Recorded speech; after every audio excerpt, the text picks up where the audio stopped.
Assalamualaikum warahmatullahi wabarakatuh. Perkenalkan, saya Alvin Ferdiansyah dari tim penegak hukum sebagai moderator yang akan membantu jalannya debat pada hari ini. Sebelumnya, akan ada perkenalan diri masing-masing kelompok, yaitu kelompok penegak hukum serta kelompok jurnalis. Dimulai dari kelompok penegak hukum terlebih dahulu, silakan. Oke, perkenalkan, nama saya Gigi Pambagio, saya dari tim penegak hukum. Nama saya Rahman Naufal, saya dari tim penegak hukum. Saya Hilal Akbar, saya dari tim penegak hukum. Nama saya Resta Saputro, saya dari tim penegak hukum. Saya Anissa Diana Wijayanti dari tim penegak hukum. Lanjut oleh kelompok jurnalis, silakan. Nama saya Ajeng Dia Prameswari, saya dari tim jurnalis. Perkenalkan, nama saya Salsa Kamila dari tim jurnalis. Perkenalkan, nama saya Sekar Putri Listarini dari tim jurnalis. Perkenalkan, nama saya Indah Yulia Pratiwi dari tim jurnalis.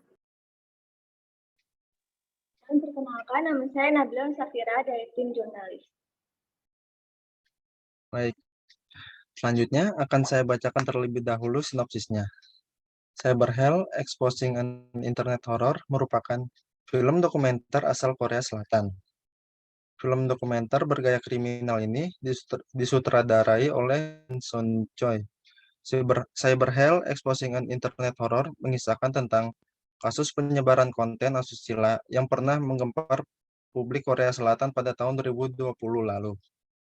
Dua pelakunya, yakni Cho Ju-bi alias Baksa dan Moon Hyuk-wook alias God menjadi pelaku utama penyebar konten asusila.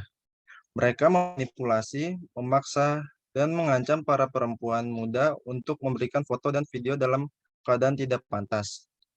Ironisnya, banyak korban yang masih di bawah umur. Baksa dan God menyebarkan rekaman foto dan video asusila tersebut di chatroom yang telah mereka buat.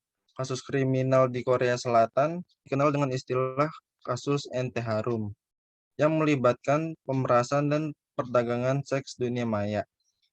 Kasus tersebut telah terjadi sejak tahun 2018 hingga 2020 lalu dan dikenal sebagai kejahatan seks dunia terburuk di Korea Selatan. Banyak yang mencoba untuk menyelesaikan kasus tersebut. Kasus besar ini melibatkan sekitar 103 korban dengan informasi yang dirahasiakan. Sinopsis yang tadi saya sampaikan hanya cerita singkat dari yang sebenarnya. Tanpa memakan waktu yang lebih banyak lagi, ada baiknya kita mulai saja debat pada hari ini. Mungkin dari kelompok penegak hukum ingin menyampaikan pertanyaan kepada tim jurnalis, silakan. Oke, terima kasih moderator. Saya ingin memberikan pertanyaan untuk tim jurnalis. Yang pertama itu, kenapa dari awal kasus ini muncul, pihak jurnalis itu tertarik untuk mengusut tuntas kasus tersebut? Terima kasih. Baik, silakan dari tim jurnalis. Baik, saya izin menjawab. Hal ini dikarenakan korban pelecehan seksual di Seoul sudah merajalela dan sudah banyak korban yang diancam bahkan sampai diperkosa. Berawal dari Baksa yang mengajak anak di bawah umur untuk masuk grup dengan menjanjikan mereka untuk menjadikannya sebagai model pakaian dan memberikan sebuah link yang mana jika kita membuka link itu, maka data kita akan tersimpan oleh Baksa. Sehingga cara ini tentunya akan memikat banyak korban sampai dialihkan kepada grup Telegram pada akhirnya. Lalu cara Baksa dalam meneror para korbannya ini, mulanya itu dari mereka yang meminta foto lengkap para pelaku. Lalu kemudian para korban. Lalu kemudian para pelaku atau Baksa ini meminta korban untuk foto dengan menggunakan pakaian dalam. Dan terakhir, setelah korban mengirim foto pakaian dalam, tak sampai di situ Baksa pun juga meminta foto bugil mereka juga dengan tanda jari kelingking sebagai tanda bahwa mereka adalah milik Baksa. Maka dari itu, jika kasus ini tidak diusut dengan tuntas dan pelaku tidak diberikan hukuman maka tentunya akan lebih banyak lagi korban. Oleh karena itulah kita tertarik untuk mengusut tuntas kasus ini. Terima kasih tim jurnalis. Silakan mungkin tim penegak hukum ingin menanyakan kembali kepada tim jurnalis. Dari awal kasus ini muncul, seorang anonim mengirimkan email kepada jurnalis, sehingga jurnalis melakukan penyelidikan terhadap kasus ini. Apa motif kejahatan yang dilakukan pelaku pada kasus ini? Baik, saya izin menjawab. Motif dari kasus pelecehan seksual ini dikarenakan adalah untuk menghasilkan uang. Dikabarkan bahwa hasil uang yang didapatkan oleh God-God ataupun Baksa itu mencapai 8 juta won. Dan juga terkait kasus yang dilakukan God-God ini, God-God mengaku bahwa ia memiliki penyimpangan seksual. Tapi kenapa jurnalis tidak melibatkan bantuan polisi sejak dari awal dan memilih bergerak sendiri untuk melakukan investigasi, serta membuat tim khusus gabungan dari beberapa jurnalis stasiun TV Korea? Ya karena pada awalnya kita tidak punya bukti yang valid, maka dari itu kita ingin mencari tahu lebih dalam dulu terkait kasus ini.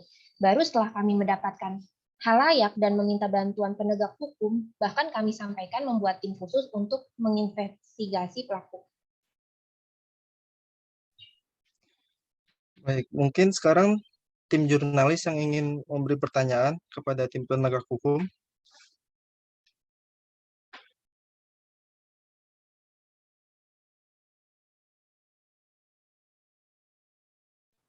Oke, lalu mengapa pihak Kepolisian Metropolitan Seoul mampu mencari informasi detail Baksa, namun pihaknya tidak dapat meretas atau mencari keberadaan God-God? Kemudian, mengapa tim relawan yang dapat melakukan peretasan dan menemukan pelaku? Baik, saya akan menanggapi. Di sini pihak kami memang sulit menemukan lokasi pelaku dikarenakan mereka sangat pintar dalam memanipulasi lokasi keberadaannya. Jadi, kami membutuhkan tim merah untuk meretas dan melacak keberadaan God-God, yang akhirnya diketahui keberadaannya di sebuah gedung di Anseong dan pihak kami berhasil menangkapnya.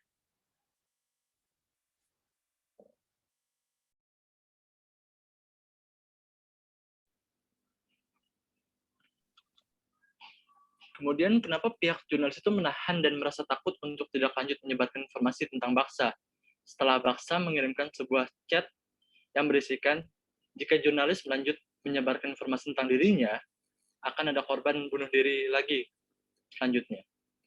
Padahal kalau kita pikirkan itu, mungkin itu hanya sebuah ancaman yang diberikan oleh Baksa kepada pihak jurnalis. Jurnalis dari awal juga sudah meragukan ancaman Baksa. Namun seiring berjalannya waktu, ternyata ada salah satu korban yang bunuh diri di gedung SBS. Hal ini tentu membuat jurnalis takut untuk menindaklanjuti kasus Baksa. Ditambah lagi jurnalis saat itu juga belum memiliki pendukung lebih untuk menuntaskan kasus tersebut.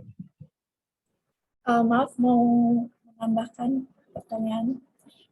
Setelah kasus tersebut diusut dan sudah ketahuan pelakunya, mengapa pihak penegak hukum tidak memberikan hukuman yang setimpal untuk si pelaku?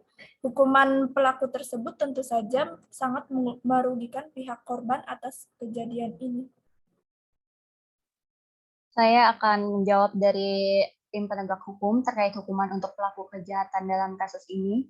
Hukum yang diberikan oleh Baksa adalah 42 tahun penjara, kemudian Mahkamah Agung memvonis God-God hukuman 34 tahun penjara, lalu total 3.757 orang yang terhubung dengan luang obrolan NTH ditangkap, dan 245 dari mereka telah dipenjara per Desember tahun 2020. Mungkin publik merasa tidak puas dengan hukuman yang diberikan, karena dirasa tidak setimpal melihat banyak korban yang trauma fisik maupun psikis dan para pelaku sampai saat ini belum menyampaikan permintaan maaf secara langsung kepada para korban. Namun dari kami pihak penegak hukum sudah menetapkan hukuman yang sesuai prosedur yang berlaku di negara ini, yaitu Korea Selatan. Lalu saya ingin bertanya, lalu berarti dengan adanya hukuman yang diberikan kepada Baksa dan God-God, kasus ini kan telah terselesaikan. Lalu setelah kasus ini terselesaikan, apakah penegak hukum akan memberhentikan room chat yang dibuat oleh Gat-Gat ataupun Baksa? Baik, di sini kan saya menjawabnya untuk room chat yang dibuat oleh Baksa dan Gat-Gat akan otomatis terblokir, dan untuk memberhentikan chat itu tidak bisa, tapi hanya bisa berusaha untuk menghentikan akses-akses video file-file yang berkaitan tentang kasus tersebut. Dan kami sudah menyerahkan itu ke tim cyber kami untuk menginvestigasi lebih lanjut. Sekian, terima kasih jawaban dari saya. Baik, sekarang saya akan mengulas berbagai pendapat yang sudah disampaikan oleh pihak penegak hukum dan juga pihak jurnalis sebagai kesimpulan. Seperti yang sudah kita bahas tadi, bahwa tim jurnalis tidak melibatkan bantuan polisi sejak awal karena pada awalnya mereka tidak memiliki bukti yang valid mengenai kasus ini. Setelah mempunyai semua bukti yang akurat, baru mereka menyebarluaskan informasi mengenai kasus pelecehan ini kepada rakyat. Setelah diusut kasus ini, maka tim penegak hukum memberikan hukuman kepada Baksa 42 tahun penjara dan Mahkamah Agung memvonis Got-Got hukuman 30 tahun penjara. Lalu 3.757 orang yang terlibat dengan ruang obrolan NTH ditangkap dan 245 dari mereka telah dipenjara per Desember tahun 2020. Namun, para korban tidak mendapatkan maaf sedikit pun dari para pelaku. Kemudian, agar kejahatan online terhadap perempuan dapat berkurang, pemain industri digital menjadi penjaga yang paling penting, termasuk ISP atau Internet Service Provider, perusahaan smartphone, situs media sosial online, dating, situs game online, operator website, dan pengembang software. Perusahaan teknologi perlu menyadari dan mengakui kalau kekerasan online terhadap perempuan sebagai perilaku yang melanggar hukum dan perlu menunjukkan peningkatan kerjasama dalam memberikan bantuan kepada korban. Mungkin cukup sekian kegiatan perdebatan mengenai film Cyber Hell ini. Terima kasih kepada teman-teman yang sudah hadir. Mohon maaf apabila adanya salah kata yang saya ucapkan. Sekian dan terima kasih.